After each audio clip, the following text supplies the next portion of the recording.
Ассалаумағалейкум, біртұтас қазақ елім. Сөздің қысқасы ағайындар, бір сбор ашып, мына тісімді емдетейін деп едім.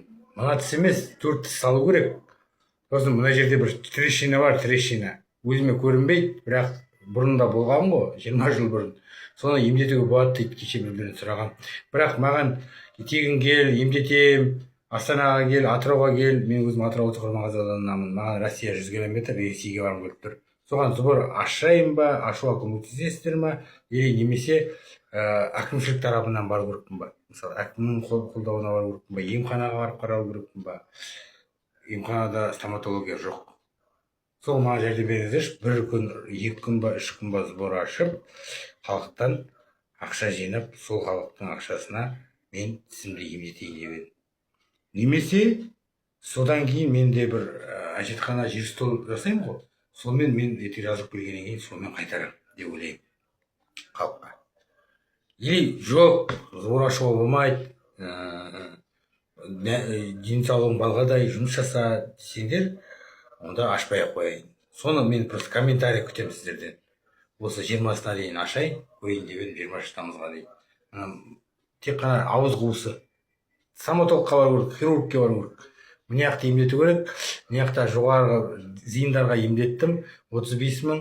Мына жақта 6 мыңға, рентгенге 7,5 мың. Тағы бір тісіме жоғарыға қайтып емдеткенге 9 мың теңге. Содан кейін барып асты 16 мың теңге, 16 мың 500.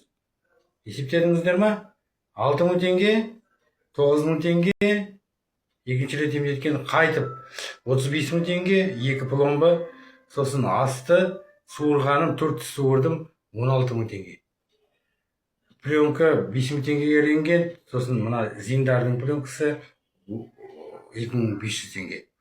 Жатқа білем, жазып, базып, үстіне жазып керек емес. Өзімнің денсаулығым, өзім денсаулығым үшін зейіндарға бармайым, жалбы тұтамайым, бірақ әлі ауырып тұр, соны мен қайтып бір дұрыстап стоматологке бару керекпін. Көмектесесіздер ма? Хабарын айтып жіберіңіздер да. Расын бір шамаға келді, ұялмайсың ба, бүйтпейсің ба десе қоя қоямыз енді. Бірақ енді 2000-3000 комментарий күтем. Сбор ертең емес, бір 11-12 ашармыз. Жаңа айттым, Алла ұлық, Алла жаратушы, Мұхаммед оның елшісі деп бағанағыдай уағыздар айтады ғой біреулер. Біреулер жұмыс жасайды, біреулер таңертең кешке шахтада жүр мысалы. Біреулер, бірақ мен өйтіп жасайтын анама қарап тұрмын, бір жағынан әжетхана жасаймын екен, бір жағынан қадилерге барамын да. Өлім айтып келмейді ғой ағайындар. Тәжуид жоқ, бірақ енді халық емші, халық көмектес, халық тапшы болғаннан кейін. Бірақ сондай бір қысылып, молда керек десеңдер, ағайындар, неге барыңыздар? Атырау облысы Құрманғазы ауданы Темірәлі мешітіне барасыздар.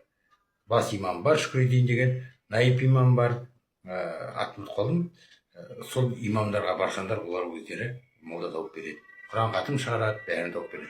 Ал менің тек қана талап етіп отырған себебім мына халықтан көмектесіп жібереді. Атау деген мен деген тиктокқа шығамын, инстаграмға шығамын, анда шығарамын, мында шығарамын, бауыржан қалайсың, тамағым ісіп жатыр уже.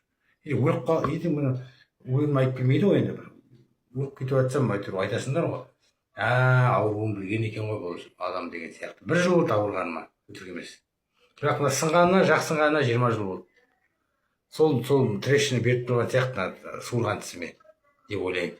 Көмектесе аласыздар ма, хабарласыңыздар. Каспи жазбаймыз пока. Көмектесеміз деп мына жерден 150-200 комментарий келсе, сбор ашуға болады. 100 теңгеден, 500 теңгеден деген сияқты. Менің студенттарым 2000 теңгеден деген сияқты. Жағдайым соған барып тұр ғой енді. Күн ыссы, қалай істеймін? 2 туалет тұр сатуға. Оны біреу аламын деді, екеуінде. Басқа жер стол тұр, 5 стол тұр, жер стол. Соны көмектесемін десеңде беріп жіберемін. Сіздер ақша салып 40 мың, 20 мың, 100 мың ақша салсаңдар, мен соны бағана столдарды беріп те қояйын, мүмкіндігі шектеулі жандарға. Ал еліміз аман жұртымыз тыныш болса, аманта болайық.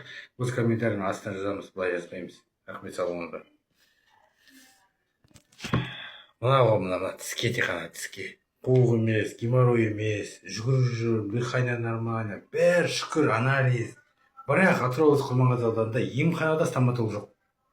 Түсініңіздер ма? Платный бар. Құттай балаға да ақша төлеп стоматолог. Құттай балаға дейін стоматологтар жұмыс істеп жатыр. Құттай балаға да төлеп жатыр. Бұрын Құттай балаға төлемейтін еді ғой. Маршрутта төлемейді ғой Құттай балаға, маршрутқа ақша төлемейді ғой мысалы Құттай балаға. жетідегі балаға, сегіздегі балаға төлейді, жетідегі балаға төлемейді ғой маршрутта. Сол сияқты достар, мен өтірік емес, Қаратөбеге түсіп отырмын. Истинный лицо дейді, бетім бар, сұқырым бар, мына ісік бар, просто содан көмек сұрап отқаным просто. Мына просто отражать етеді, адам көп көреді деген сияқты бірдеңе шыққам.